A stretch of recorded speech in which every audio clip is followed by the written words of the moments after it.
12 сентябрга карата күндүн маанилүү жаңылыктары саламатсыздарбы?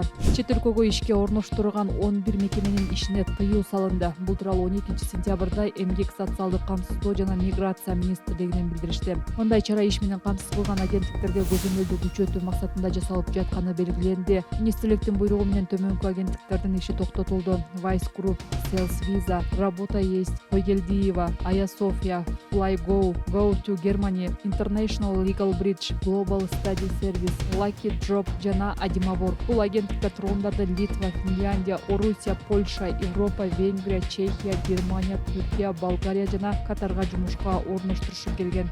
Депутат Гүлкан Молдобекованын 2 жардамчысы кармалды. 24 KG басылмасынын маалыматына ылайык УКМК кызматкерлери аларды парламент имаратынын колдоруна кишен салып алып кетишти. Азырынча мунун себеби белгисиз. УКМК маалымат бере элек. Буга чейин ЖМКлар атайын аскер бөлүктөрүнүн кызматкерлери Молдобекованын иш бөлмөсүндө тинтүү жүргүзүп жатканын кабарлашкан. Альянс фракциясынын лидери Жанар Акаев парламент жыйынында Молдобекованын иш бөлмөсүндөгү тинтүү депутаттын өзүнө тиешеси жок экенин айтты. Бардык маалымат каражаттарында Альянс фракциясынын мүчөсү депутат Гүлкан Молдобекованын иш бөлмөсүндө тинтүү болуп жатат деген маалымат чыгып кетти. Ал такыр башка маселе боюнча Молдобекова боюнча эч маселе жок. Өзү болсо төрага менен Өзбекстанда расмий иш сапарда жүрөт, деди Акаев.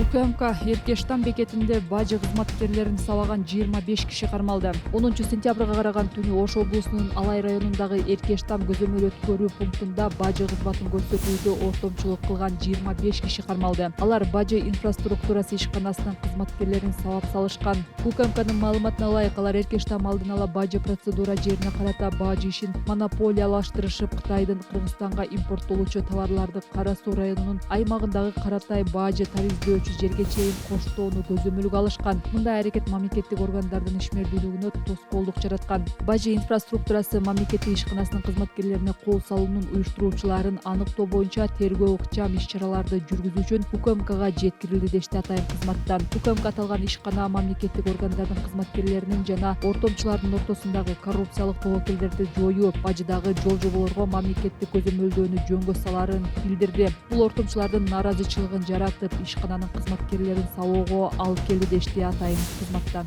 Кыргыз-Өзбек чек арасындагы Кара Суу өткөрүү пункту 14 жылдан кийин иштей баштады. 12 сентябрда 14 жыл мурун жабылган Ош облусунун Кара Суу шаарынын четиндеги Кыргыз-Өзбек мамлекеттик чек ара тилкесинде жайгашкан Кара Суу автожол өткөрүү пункту кайрадан ишке кирди. Кыргызстан менен Өзбекстандын гана жарандары өтө алчу аталган пункттун күнүнө 3500-4000 адамды тейлөөгө мүмкүнчүлүгү бар. Пункт күндүзү гана иштеп, ал аркылуу жаныбар, транспорт каражаттары, жүк жана жеке колдонуудан тышкары товарлар өткөрүлбөйт. Учурда Кыргыз-Өзбек мамлекеттик чек арасында Жалал Абад, Ош жана Баткен облустары боюнча жалпы 12 пункт иштейт. Алар Жалал Абад облусундагы Маданият автожол, Баймак автожол, Бегабад автожол, Кеңсай автожол, Ош облусундагы Достук автожол, Кара Суу автожол, Баткен облусундагы Кызыл Кый автожол, Кадамжай автожол, Кайтпас автожол, Ак Кый автожол, Өтүкчү автожол, Чечме автожол өткөрүү пункттары. Кыргыз курамасы Көкпар оюнунда 2 орунду ээледи. 5-дүйнөлүк көчмөндөр оюндарында Кыргызстандын курамасы Көкпар оюну боюнча Казакстанга 4-5 эсебинде жеңилди.